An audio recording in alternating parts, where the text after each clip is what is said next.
Hey guys, I'm Dr. Horschig. Welcome to my new home gym. Let's come on inside and talk about how to fix knee pain when lifting. Get up and get down, get up and get. All right, so most of the time when my lifters have pain in their knee when lifting, it's classified as a biomechanical dysfunction, which is a fancy way of saying that the way in which your kneecap is tracking as you squat, as you catch a clean, as you're deadlifting, there's something that's not right as far as the way in which it's tracking. Almost think about like a train being slightly pulled off a train track. Now, it can sometimes be extremely sudden and very violent, like knee cave whenever we squat, but sometimes the deficits that create pain in the knee are very, very subtle and hard to see with your naked eye. Now, while I said that it's often due to a problem in tracking in the way that the knee is moving right here, that doesn't always mean that the problem lies only at the knee joint. We also have to understand the complexity of our body and how our knee is directly linked to the way in which your ankle and your hip is working. So what we're gonna do today is share 4 tips for how you can fix your knee pain when lifting by not only addressing the knee itself, but also the way in which your body is connecting and working together as a whole. So first things first, we have to look all the way down at your feet. We're gonna get out of your shoes, take your shoes off, take your socks off, and we're gonna test your ankle mobility. You're gonna get down next to a rig. If you're at home, grab a wall, put your foot 5 inches, which is a thumb plus an extended fist away from there. Now, you're gonna drive your knee as far forward as you can directly over the toe. Don't twist out to the side and swivel your hips. Straight forward, can you touch your knee to the wall? And do it on both sides. Oftentimes I'll find a connection where if someone is dealing with right knee pain, they may be able to touch with their left, but they'll only get about this far on the right. So instantly showing that they have a deficit in ankle mobility on one side.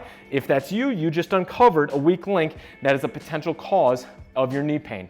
What does that mean? Let's say your right ankle was much stiffer than your left. So as you squat down, you're gonna reach your end position for knees traveling further forward over the toes. You're gonna have an issue in the way your knee is tracking, potentially caving in slightly, or just taking more force more quickly as you squat down. Eventually that overloads the joint and creates knee pain. What do? First step has to be improving ankle mobility. This could be with a banded joint mobilization or just a simple box stretch. You're gonna come up to the box, push forward until you feel a good stretch in the back of your calf, hold for a couple seconds, and then back off. And you're gonna do this a number of times. Foot stability is key whenever you're squatting. We want that foot to grab the ground and maintain its arch the entire lift. But if you have a limitation in ankle mobility, the foot stability will always break down. So you have to have a mobile ankle, and that's often, like I said, one cause for knee pain. Next, we have to look at the hips. Now, a big issue that a lot of people have is limitations in hip internal rotation. Now, what we're trying to uncover is a side-to-side imbalance as a potential cause for your pain. So you're gonna sit upright like this, and you're going to, without letting your hip hike up, you're gonna kick your foot out to the side. We're looking at your active internal rotation. Now you can see on the side, let's move this box out of the way. Right side right here, not much hip internal rotation, but maybe 20 degrees or so. We're then gonna do the same thing on my other side. From here you can see I don't have as much hip internal rotation as I do on this side. So that would be another uncovering of a potential weak link that created knee pain, because if I don't have adequate and symmetrical hip rotation side to side as I squat down, there's going to be uneven forces placed on the knee joint. Remember, the knee is only the door hinge in between the ankle and the hip. So if we have imbalances, it's going to lead to excessive forces. So let's say you uncovered limited hip internal rotation on your left side. Here's how we're going to go about fixing it. We're going to do the assisted hip airplane. You're going to get into a single leg RDL position. Now from here, you're going to drop your pelvis down towards the wall like you're taking your belly button and pointing it right there, belly button. Can't talk right now. From here, you're gonna feel a good stretch come out on the left side of your hip, basically where your glute medius and the side of your glute max are. So from here, we're dropping down, taking out a good stretch. Now if you feel this only in your hamstrings, you're gonna bend your knee a little bit more and shift your hip back. From here, I feel a really good stretch here, almost like I'm trying to take my femur and force it out the backside of my hip, okay? You're gonna hold for about 5 seconds, come back up, drop down again, Hold that for a couple seconds and get a really good stretch in the side of your hip. Now, there's not a problem with doing this on both sides, but again, we're really trying to fix the imbalance side to side. That's what we're trying to clear up. Okay, so after a couple of those, always check and then recheck. So let's just come back here and see what a few of those even did to my left hip. So from right here, don't let that hip hike up. So already I'm noticing a small improvement in how much hip internal rotation I had compared to before, and that was only 3 stretches. So now that we have the ankle and the hip cleared up mobility wise, we need to focus on knee stability. Okay, what we're gonna do is a touchdown squat. Now, if this is painful, you're gonna just do this off a small plate. You're gonna do this literally off a 2 to 4 inch height.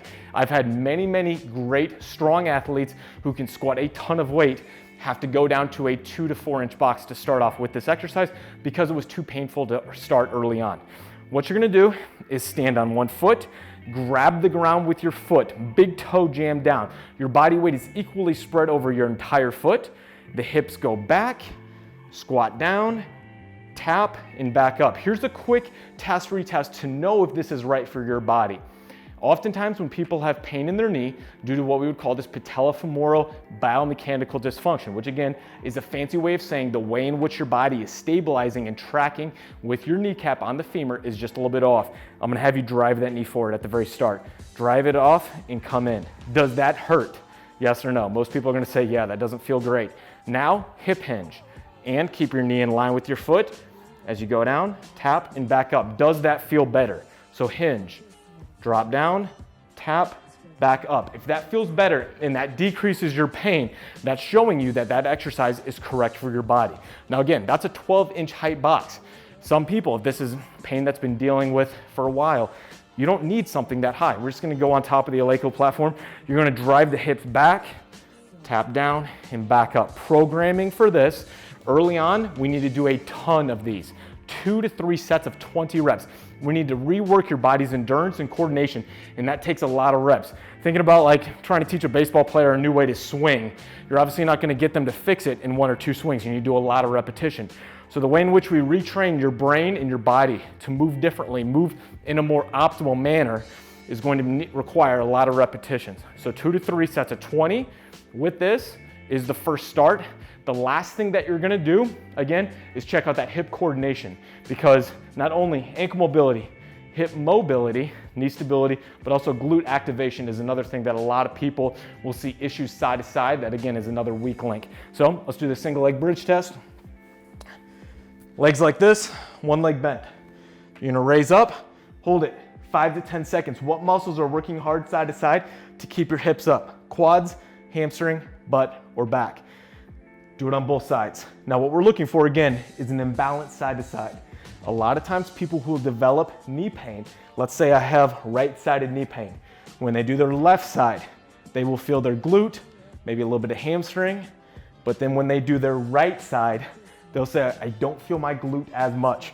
I feel a little bit more quad, a lot of hamstring cramping.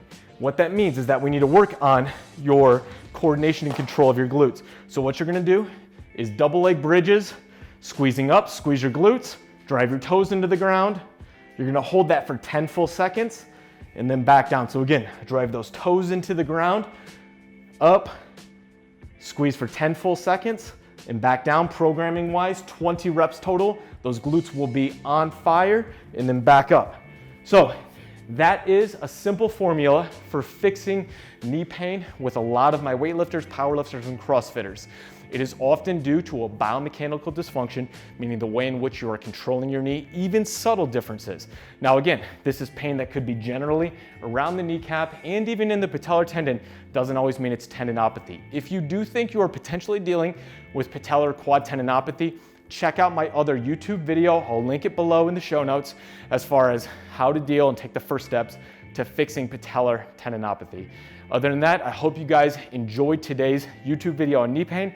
If you did, please like, share with your friends, and subscribe to my channel if you find the content that I'm bringing to be of value for you guys. If you have any questions or something that you'd like for me to cover in upcoming videos, please let me know in the comment section below. And until next time, guys, happy squatting.